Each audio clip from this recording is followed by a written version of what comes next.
ओम शांति। 9 जनवरी 2024। मीठे बच्चे, इस पुरुषोत्तम संगम युग में पुरुषोत्तम बनने का पूरा पुरुषार्थ करो। जितना हो सके याद और पढ़ाई पर अटेंशन दो। प्रश्न: तुम बच्चे बहुत बड़े व्यापारी हो, तुम्हें हमेशा किस बात पर ध्यान दे विचार करना चाहिए? उत्तर: हमेशा घाटे और फायदे पर विचार करो। अगर इस पर विचार नहीं किया तो प्रजा में दास दासी बनना पड़ेगा। बाप 21 जन्मों की राजाई का जो वर्षा देते हैं उसे गवा देंगे, इसलिए बाप से पूरा सौदा करना है। बाप है दाता, तुम बच्चे सुदा में मिसिल चावल मुट्ठी देते हो और विश्व की बादशाही लेते हो। ओम शांति। बच्चे यहाँ बैठे हैं, ये स्कूल है, ये कोई सत्संग नहीं है। महंत ब्राह्मण बा कोई सन्यासी सामने नहीं बैठा है। डर की कोई बात नहीं कि स्वामी नाराज ना हो जाए। भक्ति मार्ग में जब कोई साधु सन्यासी को घर में बुलाते हैं तो उनके पाँव धोकर पीते हैं, ये तो बाप है ना। घर में बच्चे कभी बाप से डरते हैं क्या? तुम तो साथ में खाते पीते खेलते हो। सन्यासी गुरु आदि के साथ ऐसे करते हैं क्या? वहाँ तो सारा दिन गुरुजी करते रहते हैं। यहाँ तो ऐसे नहीं करना है, ये तो बाप है। गुरु से अपना वर्षा, टीचर से अपना वर्षा मिलता है, बाप से तो प्रॉपर्टी मिलती है। बच्चा पैदा हुआ और बारिश बना, यहाँ भी बाप के बच्चे बने, बाप को पहचाना, बस हम स्वर्ग के मालिक हैं, बाप है ही स्वर्ग का रचयिता। इन लक्ष्मी नारायण ने स्वर्ग की राजाई कैसे और कहाँ से ली ये कोई भी नहीं जानते। तुम समझते हो हम ये थे फिर बन रहे हैं। मनुष्य तो कुछ भी ख्याल नहीं करते कि ये कौन है, हम किसको पूछते हैं। शिव के मंदिर में जाकर सिर्फ लोती चढ़ा कर आते हैं, जानते कुछ भी नहीं। तुमको अब फीलिंग आती है कि हम ये मृत्युलोक का शरीर छोड़ अमरलोक में जाएंगे। प्राप्ति कितनी भारी है। भक्ति मार्ग में कुछ भी प्राप्ति नहीं। बाबा खुद भी कहते हैं हमने 12 गुरु किए, अब समझते हैं कि ये तो टाइम वेस्ट हो गया और ही नीचे उतरते गए। परंतु ये भी ड्रामा में नोंद है, हमारी कोई से दुश्मनी नहीं है, हमारी एक बाप के साथ ही प्रीत है। तुम जब अंदर क्लास में आते हो तो इन चित्रों को देख खुश होना चाहिए कि हम पढ़ करके ये बन रहे हैं। तुमको मालूम है ये राजधानी कैसे स्थापन होती है? बाप कहते हैं बच्चे मूंझो मत। बाप इतना अच्छी रीति समझाते हैं फिर भी आश्चर्यवत सुनंती कथंती भागंती हो जाते हैं, माया के बन जाते हैं।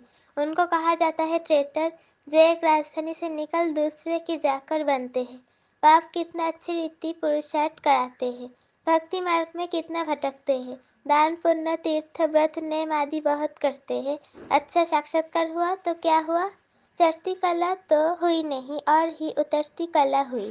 तुम्हारी दिन प्रतिदिन चढ़ती कला है, बाकी सबकी है उतरती कला।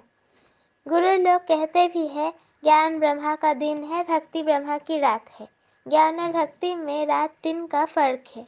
ज्ञान से सुख मिलता है। बाप कितना सहज समझाते हैं कि तुम ही विश्व के मालिक थे, फिर तुम ही नीचे उतरते आए हो।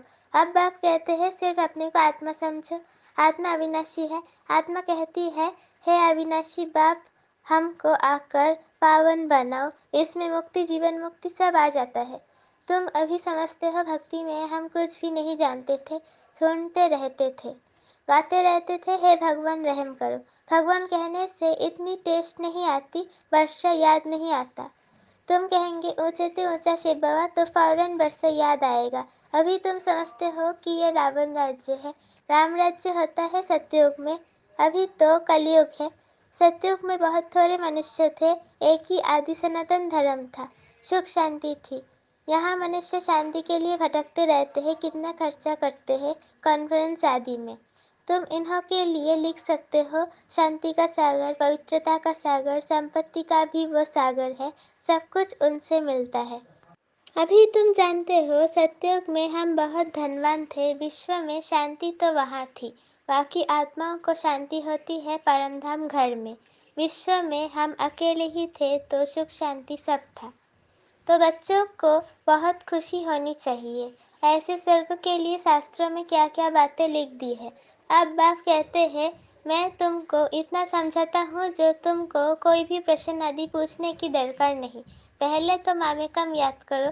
तुम बुलाते हो पतितों को आकर पावन बनाओ, अर्थात पुरानी दुनिया को आकर नया बनाओ, परंतु अर्थ कुछ भी नहीं समझते। सूत मूंझा हुआ है, अब सुलझाना पड़ता है। भक्ति में कितने चित्र बनाए हैं। कृष्ण को चक्र दे दिया है जिससे अकासुर बकासुर को मारा। अरे वो कोई हिंसक था क्या? फिर कहते हैं फलानी फलानी को मारा, फिर कहते हैं फलानी फलानी को भगाया, डबल हिंसक बना दिया है। वंडर है ना, जिन्होंने शास्त्र बनाए हैं उन्हों के बुद्धि की कमाल है। फिर उनको कहते हैं व्यास भगवान। अब बाप कहते हैं मुझे याद करो और दैवी गुण धारण करो और कोई बात नहीं। तुमको योग में बिठाया जाता है क्योंकि बहुत है जो बाबा को याद नहीं करते, अपने ही धंधों में रहते हैं, उनको फुर्सत ही नहीं। परंतु इसमें तो काम आदि करते भी बुद्धि से याद करना है। तुम आशिक हो मुझ माशूक के। अब मैं तुमको कहता हूँ और संग तोड़ मुझ एक संग जोड़ो, खाते पीते सिर्फ ये आदत डालो कि मैं आत्मा हूँ और बाप को याद करो। बाप तुमको कितना ऊंचा बनाते हैं। तुम ये पाई पैसे की बात नहीं मानते, मुझे याद नहीं करते। अपने बाल बच्चों को करते हो, मुझे नहीं कर सकते हो। वास्तव में निष्ठा अक्षर कहना रॉन्ग है। बाबा डायरेक्ट आकर कहते हैं मामेकम याद करो। कल पहले भी सम्मुख बाप ने समझाया था, अभी समझाते हैं मीठे मीठे बच्चे, कल्प के बाद मिले हुए लाडले बच्चे। अब तुम्हारे 84 जन्म पूरे हुए, अब वापिस जाने के लिए तुमको पवित्र जरूर बनना पड़ेगा। विकार में जाने कारण ही तुम बहुत पतित बने हो, पावन नहीं बनेंगे तो पद भी कम मिलेगा। अपने को आत्मा समझ बाप को याद करो और 84 के चक्र को भी याद करो, यही सुदर्शन चक्र है। इसका अर्थ भी कोई नहीं जानता। मुख से ज्ञान शंख बजाना है, ये ज्ञान की बातें हैं। ये तुम्हारा बेहद के बाप है, स्वर्ग का रचयिता। बाप को याद करो तो तुम्हारी चढ़ती कला हो जाएगी। कितनी सहज बात है। तुम बच्चे आप समझते हो कि ये बना बनाया ड्रामा है। हर 5000 वर्ष के बाद बाप आते हैं। अब अच्छी तरह पुरुषार्थ करो। तुम धन के पीछे क्यों मरते हो? अच्छा, मास में लाख 2 लाख कमाएंगे, परंतु ये सब खत्म हो जाएगा। बाल बच्चे खाने वाले ही नहीं रहेंगे। लोभ रहता है कि पुत्र पौत्रे तर पौत्रे खाएंगे। ऐसे नहीं, पुनर्जन्म सब उस कुल में ही लेंगे। पुनर्जन्म पता नहीं कहाँ कहाँ लेते हैं। तुम तो 21 जन्मों का वर्षा पाते हो। अगर कम पुरुषार्थ किया तो प्रजा में दास दासियां जाकर बनेंगे तो कितना घाटा हो जाएगा। तो घाटे और फायदे का भी विचार करो। व्यापारी लोग पाप भी बहुत करते हैं तो कुछ न कुछ धर्मायु निकलते हैं। ये तो है अविनाशी ज्ञान रत्नों का व्यापार। ये अविनाशी ज्ञान रत्नों का व्यापार जो कोई बिरला करते हैं। ये सौदा डायरेक्ट बाप से करना है। बाप देते हैं ज्ञान रतन, वो तो दाता है। बच्चे चावल मुट्ठी देते हैं, बाप तो देते हैं विश्व की बादशाही। उनकी भेंट में ये चावल मुट्ठी हुई ना। तुम सब सुदा में हो, क्या देते हो और क्या लेते हो? विश्व की बादशाही लेकर विश्व के मालिक बनते हो।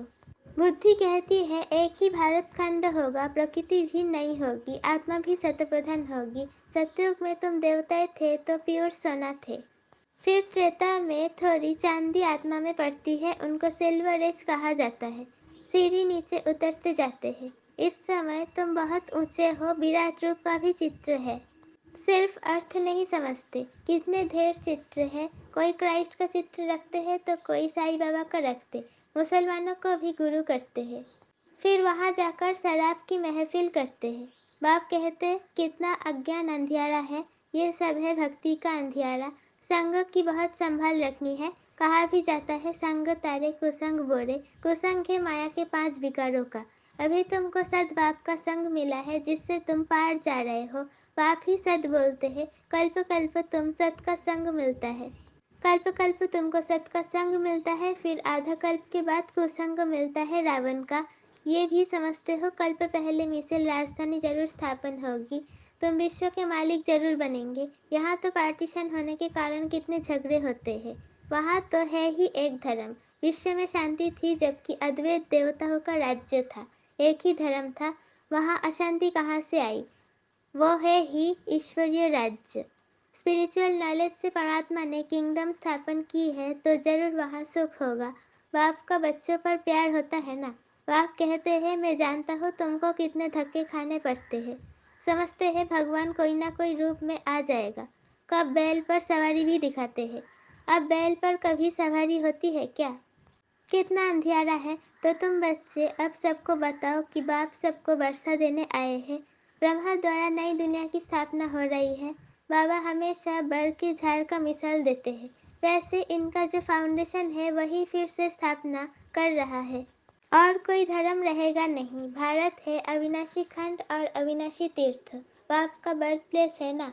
बाबा मीठे मीठे बच्चों को कितना प्यार से समझाते हैं, टीचर के रूप में पढ़ाते हैं। तुम बच्चे पढ़कर मेरे से भी ऊंच चले जाते हो। मैं तो राजा ही लेता नहीं हूँ। तुमने मुझसे कभी स्वर्ग में बुलाया है क्या कि आओ मैं तुमको स्वर्ग में भेज देता हूँ?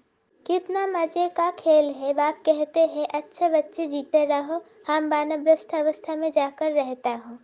बाप कहते हैं अब तो आफतें सिर पर खड़ी है, इसलिए पुरुषोत्तम बनने का इस पुरुषोत्तम संगम युग पर पूरा पूरा पुरुषार्थ करना है। बाप को याद करने का पुरुषार्थ करते रहो तो विकर्म विनाश होंगे और जितना जो पढ़ेंगे वो उच्च कुल में जाएंगे। बाप कहते हैं अपनी घोट तो नशा चढ़े। सदा बच्चों को बाप से वर्षा मिलता है, लौकिक में तो बच्चे को मिलता है, बाकी कन्यादान होता है। यहाँ तो सब आत्माओं को वर्षा मिलता है, सो भी बेहद का। तो इस पर पूरा ध्यान देना चाहिए।